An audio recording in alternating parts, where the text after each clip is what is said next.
Hello and welcome again to this edition of Capitol Report here on WCMU Public Television. I'm David Nicholas and pleased to welcome back Senator Curt VanderWall. He is a Republican from Ludington in his first term currently, serving the 12 counties of the 35th District.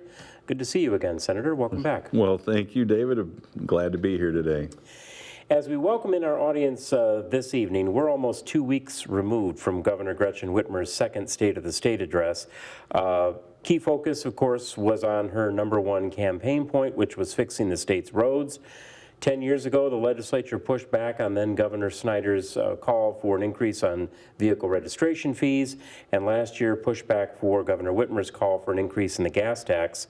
So the current plan, dollars attached to it, and a timetable. What can you tell us? Well, I can tell you that it didn't take long. The day after the State of the State, she bonded $3.5 billion with a hefty price tag of about $1.4 billion in interest that we'll pay over the next 25 years. So unfortunately, we saddled our grandchildren, or at least my grandchild, with a pretty heavy debt that we'll have to pay back in the next 25 years. The difference between that amount bonded and what was currently being budgeted, what was the gap? Or when we sometimes talk about, the two sides are X amount of dollars apart, what was that difference, or is at this point? Sorry about that. I would say the biggest part is we're about $1.5 billion off from what we are currently scheduled to give over the next few years, and ultimately it still doesn't correct the long-term funding. This is a short-term piece that will fix some of the major freeways and bridges that need work, but we still have not addressed the long-term funding for normal roads throughout the state of Michigan. What has been proposed in that interim period? Your time in the House predates her election as governor, and so as we look at the Snyder administration to the Whitmer administration, what has been the biggest obstacle towards coming up with that long-term plan? Well, as you know, we right now currently under the Snyder plan, we have 2 more years, which is about $1.2 to $1.4 billion. The biggest thing that she wanted to really put another $1 billion on that, it was a 45-cent gas tax that really the people out in the district and throughout the state overwhelmingly said, no, this is not what we want. And unfortunately, there were several plans that were put on the table, and neither side could agree on which direction to go, and this is what we ended up with. No matter what the dollar amount at the end of the day, do we have the workers? Because this came up several times with guests, including you, in our season last year, when that proposal was on the table and the two sides were back and forth on this, was that we simply don't right now, even if we had all the money in the world, wouldn't have enough bodies to get the work done. That is absolutely correct. A perfect example is this year. We had plenty of roads that were scheduled to get done, fully funded. We just did not have the crews to be able to get those roads done. And unfortunately, what we're going to have now is less roads done for more money, because it's going to cause road inflation. That's why we need long-term funding for our roads to allow these crews to develop over a period of time so they know 10, 20 years down the road they have work to do. The governor also focused on auto insurance, education, prescription drugs, new auto jobs. Where do you and your colleagues in the GOP caucus find common ground versus what issues might be considered non-starters following the State of the State? Overall, I would say that a lot of those points that she hit are common ground. We know that we have issues in education. We know that we struggle right now meeting our 3rd grade reading. We need to start earlier.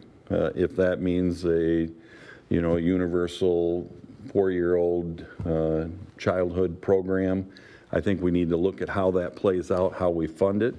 We certainly want to make sure that all our children have the same skill set when they start kindergarten so that we can reach those goals that we've set. When it comes to opioid addiction, again, it happens to be one of my top priorities in health policy. We have got a lot of work to do there. We need to figure out a way that we can reduce the amount of opioids that are out. Auto insurance, I think we're all excited about where that bill went. again, the House, the Senate, and leadership with the governor, we got it done. And our citizens are going to enjoy extra money in their wallets come July. The governor called for an enshrinement into state law of the federal Affordable Care Act. Your thoughts on that proposal? Good policy or no? I think some of it is great health policy. I think making sure that pre-existing conditions are not looked at when somebody tries to purchase health insurance. I think there's a lot of really good pieces there. I think we're seeing in the same token that the affordable health care isn't always necessarily affordable. So we've got some work there to make sure that we do it right. One area that you've addressed specifically, and also in your role as Chair of Health Policy and Human Services, Senate Bill 340 just signed into law, which focuses in on the concept of remote pharmacies. What can you tell us about this? Well, that's exciting to me. It personally, of course, it was my bill, but we got that passed. That's going to allow a home pharmacy to be able to build a remote pharmacy in an area that's underserved.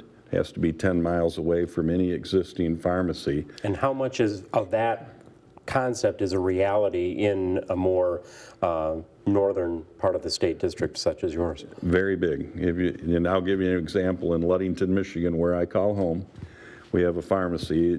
Myers is the furthest out, a little mile out of town. The next closest pharmacy is either all the way in Manistee or all the way over into Baldwin in Lake County.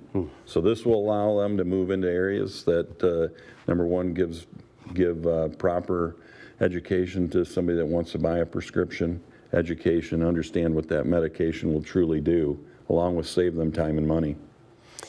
When we were talking a moment ago about the overall concept of the Affordable Care Act, you've also been working in the area of prior authorizations for medical procedures and prescriptions. What all then does this entail? Do we have specific legislation that's either under consideration or being crafted at this time? Actually, we do have a bill right now, Senate Bill 612. We started with testimony already a week ago, and we'll have several more weeks of that testimony.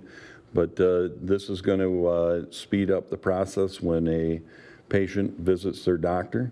They're going to, if it's a specific medicine that they have to take, it's going to give the insurance carrier up to 48 hours to make that decision instead of 15 days or longer, which I think is great care for a patient that doesn't need to be inconvenienced, especially if they're driving a long distance to meet with their doctor.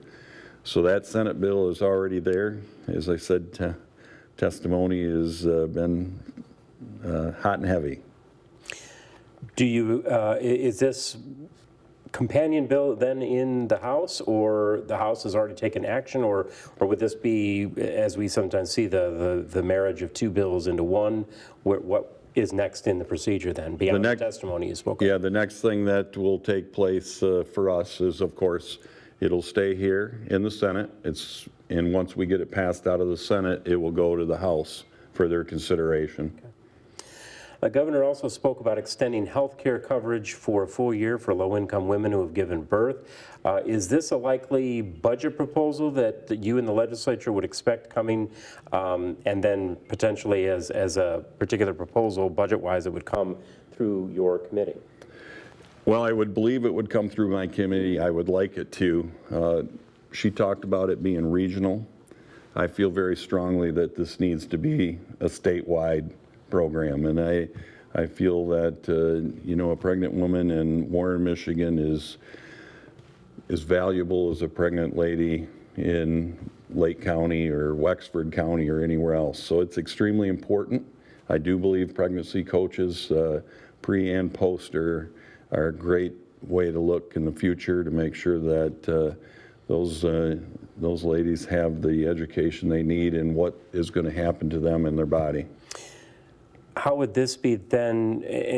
It's always a difficult thing when we come to certain issues to talk about, well, how much might this cost? But if we look at this in terms of a budget item along the lines of bringing something statewide like universal pre-K that we talked about earlier, that you mentioned, do we have a sense of where the budget dollars could be prioritized to take care of either or both of these? Absolutely. I think that through healthcare and through our DHHS, we have the opportunity and the finances to make this happen statewide. We just need to look at how it rolls out and how it plays and make sure that we have the proper amount of people in that field that could be able to service the area. So it can be done. It's not going to be easy, but I think it's extremely important, especially in today's society. You also recently have been putting in some work in the area of early childhood development then. Is that specifically or separate from what we've already noted, tied to education, healthcare, or both? What work is being done there?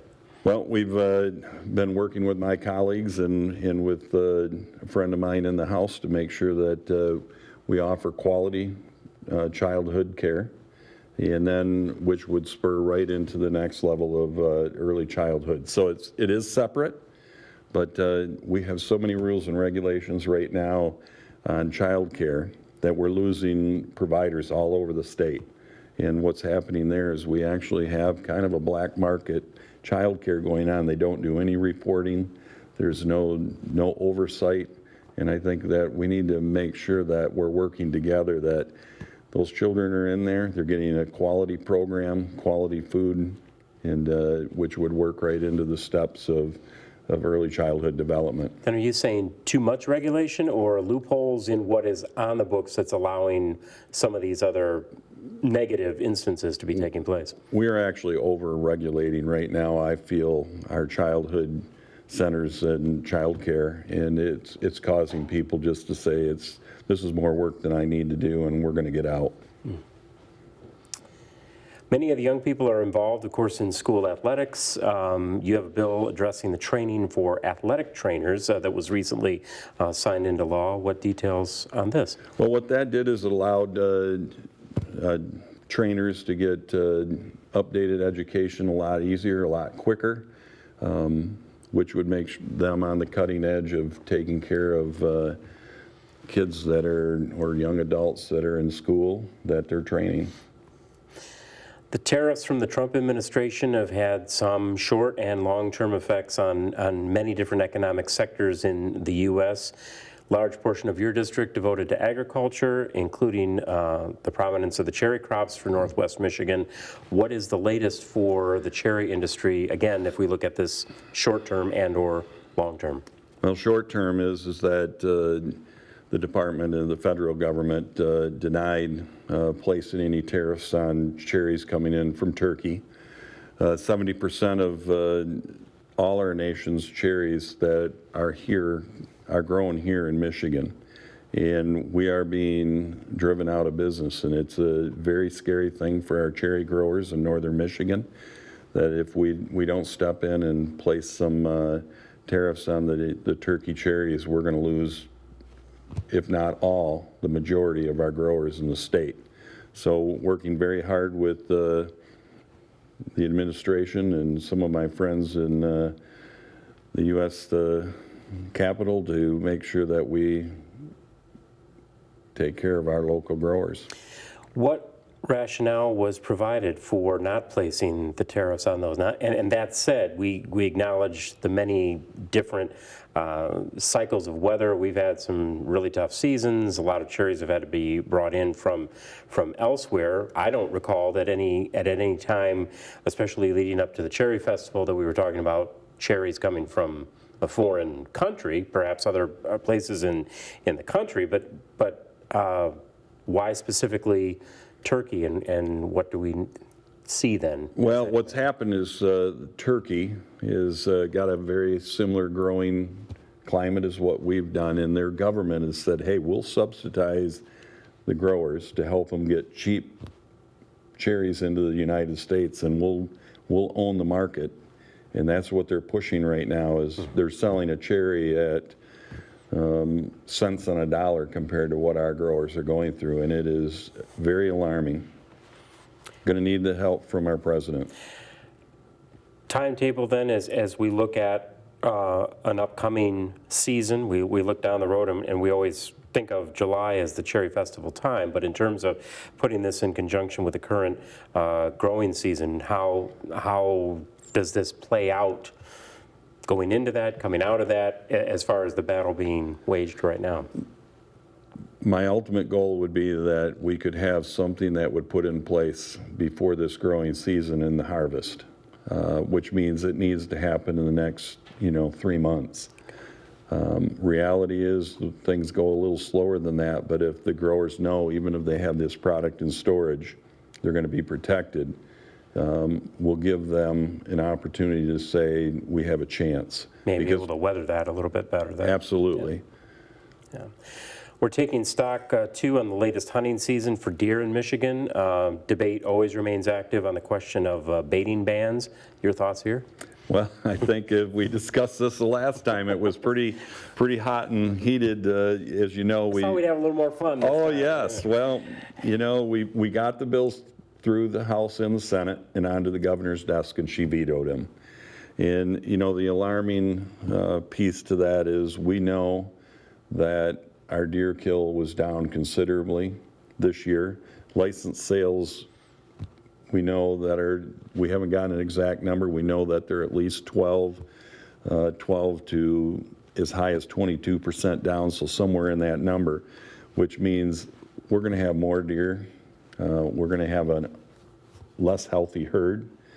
And we need to continue to work with the NRC to make sure that we do the right thing, because we cannot continue to lose hunters the way we're losing hunters, because ultimately we're going to have a bigger issue and we're going to have to hire the deer to be taken out of the herd.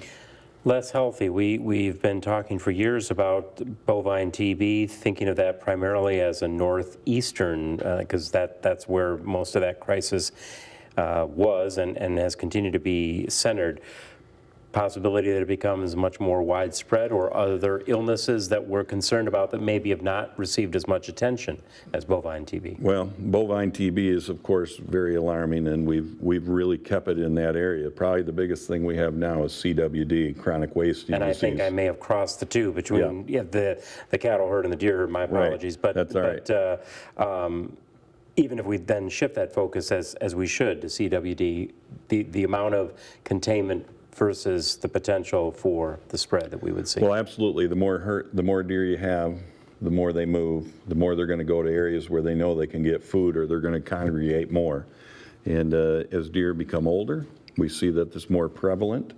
And what we're seeing right now is a herd, and especially with the winter we're having right now, most doe will deliver at least a single or a twin if they don't have a problem with gathering food. Well, as we see, we have no snow, so they're going to come out of this winter very healthy, and I would expect that we're going to have a high birth rate, and with a low hunter rate, low kill rate, adds up to real trouble for Michigan's deer herd.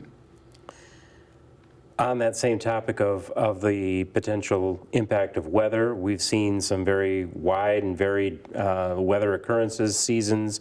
What have we seen then as far as the overall impact on what has suddenly become a real concern regarding lakeshore erosion?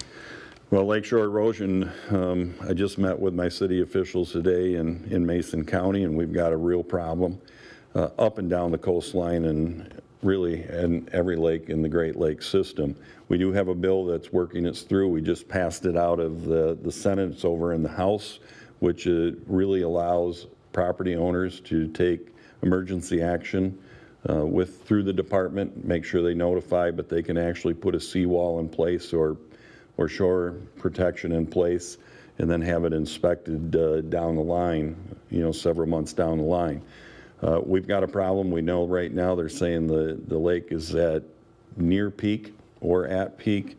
They're saying that we're going to see another increase of 4 to 6 inches, maybe even greater in some places, which is going to cause a bigger erosion issue, and we need to allow those property owners to address those issues. Has this been something that prior to this has been waiting perhaps through a permitting process if a property owner wanted to take certain action? And what I understand you to say is that they can take the immediate action to get in front of the problem, rather than being on a waiting list to get that work done. Right. It used to have to go through 2 permitting actions, one through the state, through EGLE, and then the next one through the U.S. Army Corps of Engineers.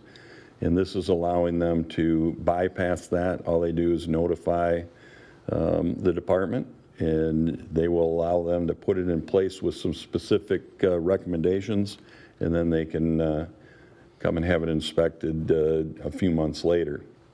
If we look at the amount of shoreline, not that this would necessarily equate to the amount of roads crisscrossing the state, but is there any concern about the availability of workers and/or materials to get work like this done? Exactly the same issue that we're having is right now, there's workers available because they are looking for things to do during this off season because they can't work on roads. From what we understand, there is plenty of product right now to be able to do these things. It does take time.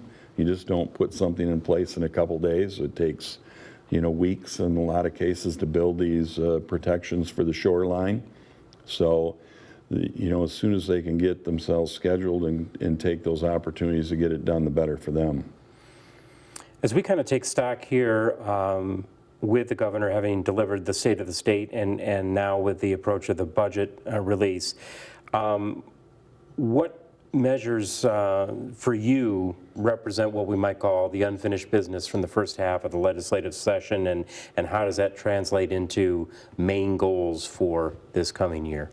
Well, I think unfinished business is we need to make sure that our rural communities have access to health care. I think number one priority, we need to make sure that they have the same opportunities as we do downstate without the inconvenience of having to drive downstate. Long-term road funding needs to be at the near or at the top of the list. The longer we wait, the tougher it is to make sure that these crews and these companies can build larger crews.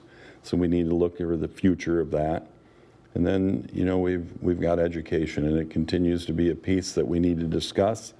Higher education costs, making sure that our kids in K through 12 have the opportunities and the skill set to go to where they need to go in the future. And as you see with our colleges and the opportunity for skilled trades continues to grow and grow and grow, and they're great opportunities.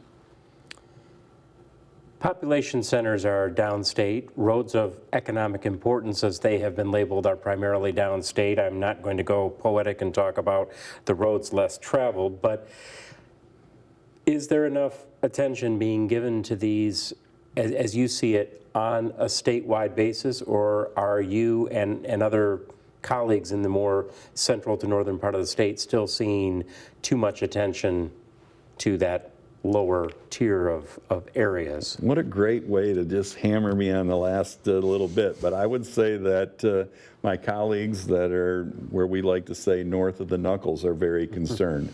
That if you look at the map, there was, I think, 3 roads that were going to get done north of Grand Rapids up on 72. One of those projects, by the way, was already set and paid for in last year's funding, so it's not even in this new model.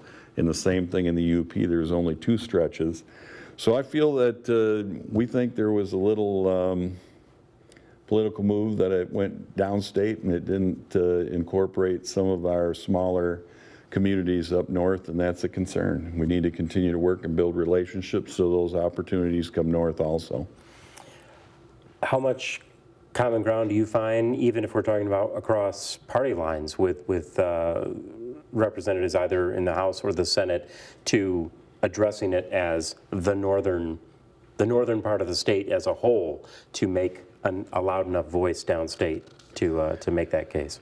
Well, I think in this process here in the road bonding, we see where it's going to go. But the future needs to make sure that we follow Public Act 51 and we work together. And through that Public Act 51, our communities in the north will be protected and we'll have those opportunities, and we can continue to keep our roads up north in good shape. Good luck as the budget proposal comes, the specific issues that you have on the table or are awaiting further action, signatures from the governor and the like, and all of these other things that are now potentially coming down the road, no pun intended, for attention as we move forward in the process. Thanks as always for bringing those issues to our attention. Well, thank you for the opportunity to be here again. Appreciate it very much. And thank you for joining us here again on Capitol Report. We have been speaking with the State Senator Curt VanderWall, Republican from Ludington, and serving in his first term representing the 35th State Senate District. I'm David Nicholas on behalf of all of our crew. A reminder that we will have a repeat of this program Sunday at 5:30. You can also find them on our website, wcmu.org. Join us again next week. We will be talking with State Representative Scott Van Single. And until then, we hope to have you back. We'll talk again.